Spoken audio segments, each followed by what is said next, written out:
அகிலம் நியூஸ் நேயர்களுக்கு வணக்கம். இன்றைய இரவு நேர பிரதான செய்திகள். முதலில் தலைப்புச் செய்திகள். யாழிலிருந்து கொழும்பு சென்ற பேருந்து கோர விபத்து, 21 பேருக்கு நேர்ந்த கதி. குப்பை தொட்டிக்குள் இளம் வர்த்தகரின் உடலம், போலீசார் அதிர்ச்சி. இலங்கை வரும் வெளிநாட்டவர்களுக்கு மகிழ்ச்சி தகவல்.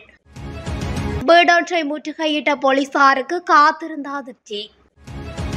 பொதுத்துறை மேம்படுத்த நடவடிக்கை எடுக்கப்படும், ஜனாதிபதி தெரிவிப்பு.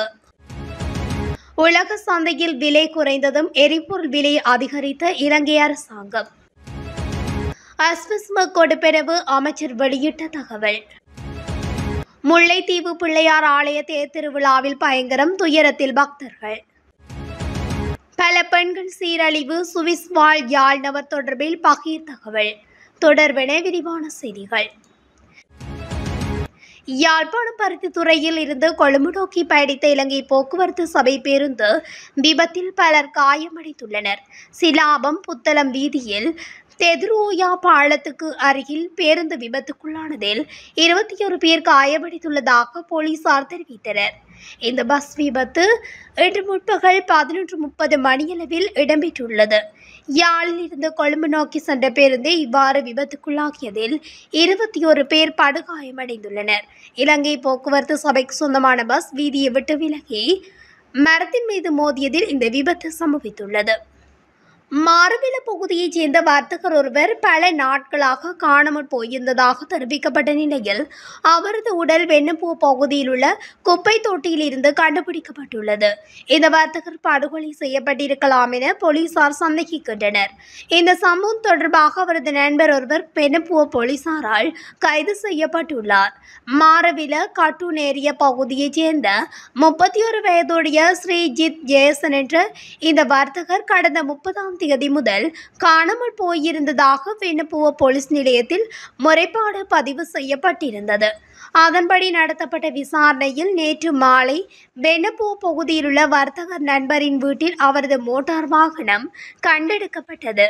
பின்னர் அந்த நண்பரிடம் மேற்கொள்ளப்பட்ட விசாரணையில் வெண்ணப்புவ சிரிக்கப்போல பகுதியில் உள்ள ஒரு தனியார் நிறுவனத்தின் குப்பை தொட்டியில் காணாமல் போன வர்த்தகரின் உடல் கண்டெடுக்கப்பட்டது.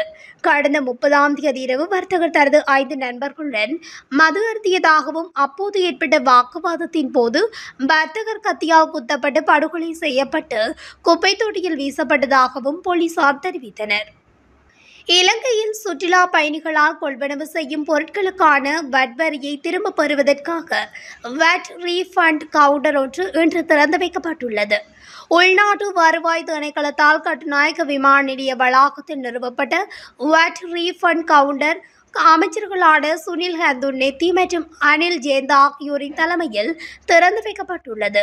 50 ரூபாவுக்கும் அதிகமான வட்வரி செலுத்தி 90 நாட்களுக்கு மேல் இலங்கையில் தங்கியிருக்கும் சுற்றுலா பயணிகள் அவர்கள் செலுத்திய வட்வரி தொகையை பணமாக பெற்றுக்கொள்ள முடியும். இலங்கை பொருட்களை கொள்வனவு செய்ய சுற்றுலா பயணிகளை ஊக்குவிப்பதற்கும் இலங்கையில் வரி வருமானத்தை ஒழுங்குபடுத்துவதற்கும் இந்த சேவை முன்னெடுக்கப்படுகிறது. நீர்கொழும்பு கட்டான பிரதேசத்தில் 2 மாடி வீட்டில் மிகவும் நுட்பமான முறையில் சட்டவிரோத மதுபானம் காய்ச்சி வந்த ஒருவர் கைது செய்யப்பட்டுள்ளார். போலீசாருக்கு கிடைத்த ரகசிய தகவலின் அடிப்படையில் போலீசார் சோதனைக்கு சென்ற போதும் அந்த இடத்தில் மதுபானம் காய்ச்சப்பட்டுள்ளமை தெரிய வந்துள்ளது. கைது செய்யப்பட்ட சந்தேக நபரிடம் விசாரணை நடத்திய போது இந்த சட்டவிரோத மதுபான விற்பனை சில காலமாக நடைபெற்று வந்ததாக தெரிவிக்கப்படுகிறது. எனினும் கைது செய்யப்பட்ட சந்தேக நபர் இந்த 2 மாடி கட்டிடத்தை மாதந்தோறும் 60,000 ரூபாய்க்கு வாடகைக்கு வாங்கியதாக போலீசாரிடம் தெரிவித்துள்ளார். கைது செய்யப்பட்ட சந்தேக நபர் மீரிகம பகுதியைச் சேர்ந்தவராகும். நாட்டின் பொதுத்துறையை மேம்படுத்துவதற்கு நடவடிக்கை எடுக்கப்படும் என ஜனாதிபதி அனுரகுமார திசாநாயக்க இன்று அறிவித்துள்ளார்.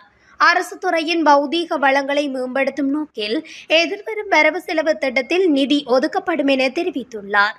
இன்று ஆரம்பிக்கப்பட்ட பிரஜா சக்தி தேசிய திட்டம் நிகழ்வில் உரையாற்றிய ஜனாதிபதி இதனை குறிப்பிட்டுள்ளார். கடந்த வரவு செலவு திட்டத்தில் மனிதவள மேம்பாட்டிற்காக அரசு ஊழியர்களின் சம்பளத்தை உயர்த்தியதாக குறிப்பிட்டுள்ளார். அதேபோல் மாவட்ட செயலகங்கள் போன்ற அரசு நிறுவனங்களுக்கு தேவையான வாகனங்களை வாங்குவதற்கும் நிதி ஒதுக்கப்படும் என்று தெரிவித்துள்ளார். அரசு துறையை மக்களுக்கு பயனளிக்கக்கூடிய வகையில் மாற்றுவதே அரசின் இலக்காகும் என தெரிவித்துள்ளார். நாட்டு மக்களுக்கு வாழ முடியாத நிலை உருவாகியுள்ளது என ஐக்கிய மக்கள் சக்தியின் பொதுச் செயலாளர் ரஞ்சித் மாதவ பண்டார தெரிவித்துள்ளார். நாட்டில் அத்தியாவசிய பொருட்களின் விலைகள் உயர்வடைந்து செல்வதாகவும் எரிபொருட்களின் விலைகளும் உயர்த்தப்பட்டுள்ளதாகவும் அவர் தெரிவித்துள்ளார். கடந்த வாரத்தில் எரிபொருட்களின் விலை உயர்த்தப்பட்டதாக தெரிவித்துள்ளார். உலக சந்தையின் எரிபொருள் விலை மாற்றங்களின் அடிப்படையில் இலங்கையில் விலைகளை நிர்ணயம் செய்யும் நோக்கில் விலை பொறிமுறையை கடந்த அரசாங்கம் அறிமுகம் செய்தது. அஸ்ஸ்ம திட்டத்தின் மூலம் 1.8 மில்லியன் மக்கள் பயனடைந்துள்ளதாக கிராமிய அபிவிருத்தி, சமூக பாதுகாப்பு மற்றும் சமூக வலுவூட்டல் அமைச்சர் கலாநிதி உபாலி பன்னிலகே தெரிவித்துள்ளார். அரசாங்க தகவல் திணைக்களத்தில் நேற்று நடைபெற்ற செய்தியாளர் சந்திப்பில் வைத்தே அவர் மேற்கண்டவாறு குறிப்பிட்டுள்ளார். அஸ்ஸ்ம நலன்புரி திட்டத்தை பெற்றுக் கொள்வதற்காக மேலும் 9 லட்சம் பேர் விண்ணப்பித்துள்ளதாகவும் அவர் தெரிவித்துள்ளார்.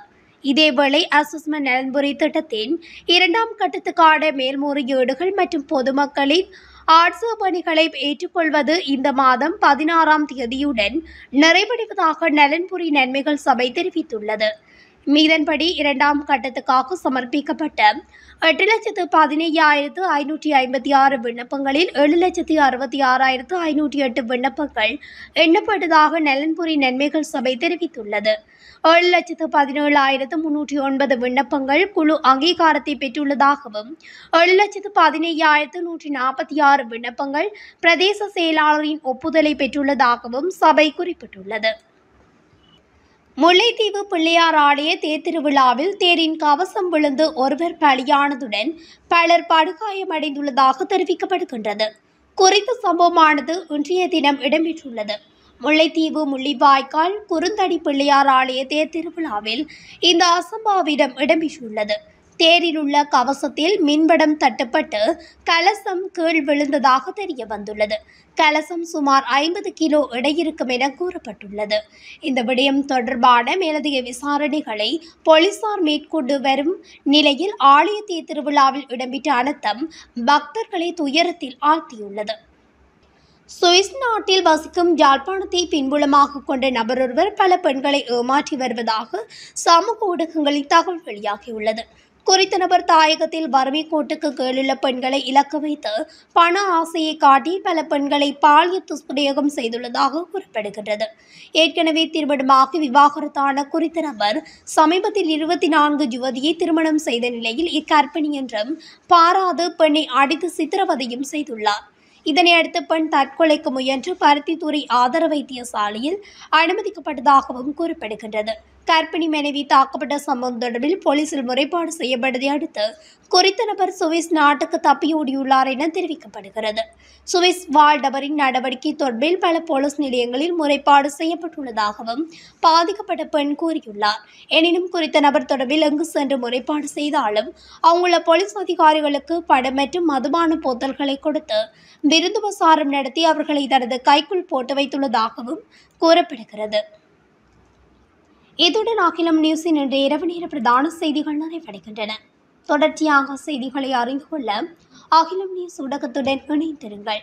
நன்றி, வணக்கம். அகிலம், மாற்றத்திற்கான மக்கள் குரல். இந்த வீடியோ பிடிச்சிருந்தா லைக் பண்ணுங்க, கமெண்ட் பண்ணுங்க, ஷேர் பண்ணுங்க. மறக்காம கீழே இருக்க பெல் ஐகானை கிளிக் பண்ணுங்க.